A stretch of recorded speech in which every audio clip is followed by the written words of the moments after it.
अस्सलाम वालेकुम। बात करते हैं आज इस मौजू पर कि मैं कौन सा बिज़नेस करूं या कौन सा बिज़नेस मेरे लिए सूटेबल है, या मैं बिज़नेस करूं या ना करूं। चलें जी, मैं आपको एक चीज़ बताता चलूं। यहाँ पर यूएई में ये एक बहुत अच्छी चीज़ है कि आप लोग कोई भी बिज़नेस कर सकते हैं। और मैं हमेशा कहा करता हूँ कि आपने अगर यूएई में रहना है और बिज़नेस की घर से रहना है तो बेस्ट ये है कि आप लाइसेंस बनवाएं और लाइसेंस बनवा कर आप बिज़नेस करें। क्योंकि काफ़ी लोग यहाँ पर बिज़नेस इस सेंस में करते हैं कि बस अपना वीज़ा ले लिया और छोटा मोटा काम करते रहे। उससे क्या होता है कि आपको वक्त पर और पूरे पैसे नहीं मिलते, जो आपका हक बनता है वो आपको वो पैसे नहीं मिलते। क्योंकि काफ़ी लोग ये देखते हैं क्योंकि आपकी कोई कंपनी नहीं है तो फिर आपको वैसे ही कम से कम पैसे बताने पड़ते हैं। ठीक है जी। देखिए आजकल यहाँ पर सर्दी का मौसम है, हल्की हल्की सर्दी है। जितनी सर्दी पड़ती है उस हिसाब से मैं ये कहूँगा कि अगर आप वाकई यहाँ पे कोई बिज़नेस करना चाहते हैं ना, एक अच्छा बिज़नेस है यहाँ पे रेस्टोरेंट का बिज़नेस। कि आप रेस्टोरेंट का बिज़नेस करें, रेस्टोरेंट करें या कैफेटेरिया बना लें, दोनों एक चीज़ है। लेकिन कैफेटेरिया का कंसेप्ट थोड़ा सा यूँ है कि उसके अंदर सिटिंग अरेंजमेंट का काम नहीं होता कि आप बिठा के लोगों को सर्व करते हैं, खिलाते हैं। उसमें सिटिंग अरेंजमेंट कम होती है और रेस्टोरेंट में थोड़ा सा ज़्यादा चाहिए। और इनका जो खर्चा है वो भी डेफिनेटली थोड़ा डिफरेंट होता है कि रेस्टोरेंट बनाने का खर्चा थोड़ा ज़्यादा होगा और कैफेटेरिया बनाने का खर्चा कम होता है। ठीक है। और इसके अंदर आपको ये भी एडवांटेज रहेगा कि खाने पीने का जो है ना सिलसिला यूएई में एक ना ख़त्म होने वाला है। वैसे भी कहा जाता है ना 3 तरह के बिजनेस है जो ज़िंदगी में कभी ख़त्म नहीं होंगे, खाने का, रहने का और पहनने का। ये 3 बिजनेस ऐसे हैं कि रहती दुनिया तक ये 3 बिजनेस तो चलेंगे। अगर लोग जिंदा हैं तो उन्होंने रहना है कहीं पर, इसी तरह लोग जिंदा रहना चाहते हैं तो उनको खाना भी है, और अगर लोगों ने बाहर आना जाना तो उन्होंने पहनना भी है, कपड़े भी पहनने उन्होंने।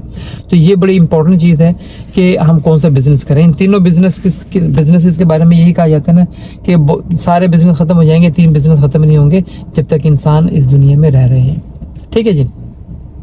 तो सर्दी के मौसम की मुनासबत से बात कर रहा हूँ मैं आपको। मैंने पहले भी कई मरतबा बता दिया कि आप महीना का लगता है आप अपना बिजनेस स्टेब्लिश कर लेते हैं। अगर थोड़े से फास्ट ट्रैक में काम करें तो आप 15 से 20 दिन में भी अपना बिजनेस स्टार्ट कर सकते हैं। यानी कि एक शॉर्ट रन के अंदर आप अपना शॉर्ट पीरियड ऑफ टाइम में अपना बिजनेस आप यहाँ पे स्टेब्लिश कर सकते हैं। और उसका बिजनेस स्टेब्लिश करने का सबसे बड़ा फायदा तो क्या है यहाँ पर कि आप लीगल हैं।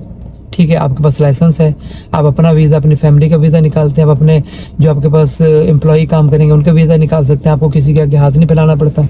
तो ये आपको एक बहुत बड़ी सहूलत हो जाती है। ठीक है। फिर ऑफ कोर्स कि आप जब अपना बिजनेस कर रहे होते हैं कि इसके आपके एक्सपेंस भी वीज़े के स्पेशली कम हो जाते हैं।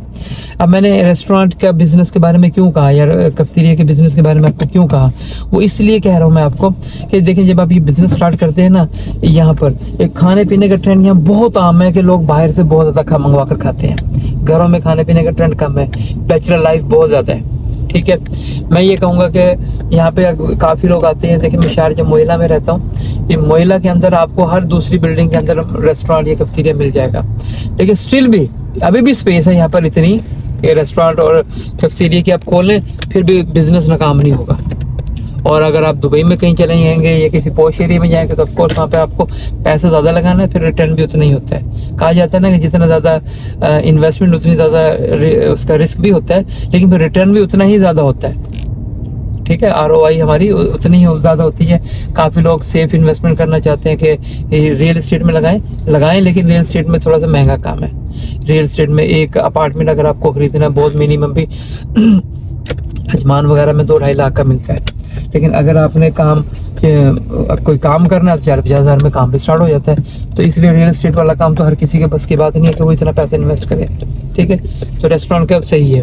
और दूसरा रेस्टोरेंट के बिजनेस में आजकल ये है कि देखें आप यहाँ काम कर रहे होते हैं तो मैंने कहा डिमांड बहुत ज़्यादा है यहाँ पर। दूसरा सर्दी के मौसम में चाय बहुत चलती है। चाय का काम करें आप, आपको उससे बहुत फ़ायदा होगा क्योंकि चाय बहुत ज़्यादा चलती है। काफ़ी रेस्टोरेंट कैफेटेरिया तो बैठे ही चाय के ऊपर है, इतना बड़ा बड़ा सिस्टम बना रखा है। और चीज़ें उनकी नहीं इतनी चलती लेकिन चाय उनकी दौड़ती है। ठीक है।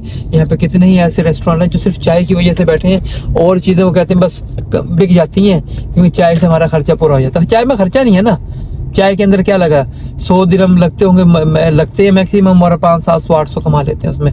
और अगर आपकी थोड़ी सी चाय अच्छी है, क्वालिटी अच्छी है, सर्विस अच्छी है, तो मैं ये गारंटी देता हूँ कि आपका बिजनेस बहुत अच्छा चलेगा।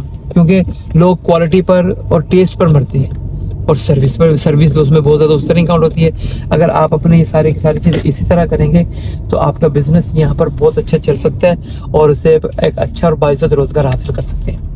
आपको मेरा बिजनेस आइडिया कैसा लगा, आपको समझ आई मेरी बात, मुझे ज़रूर बताइएगा। अगर इस तरह की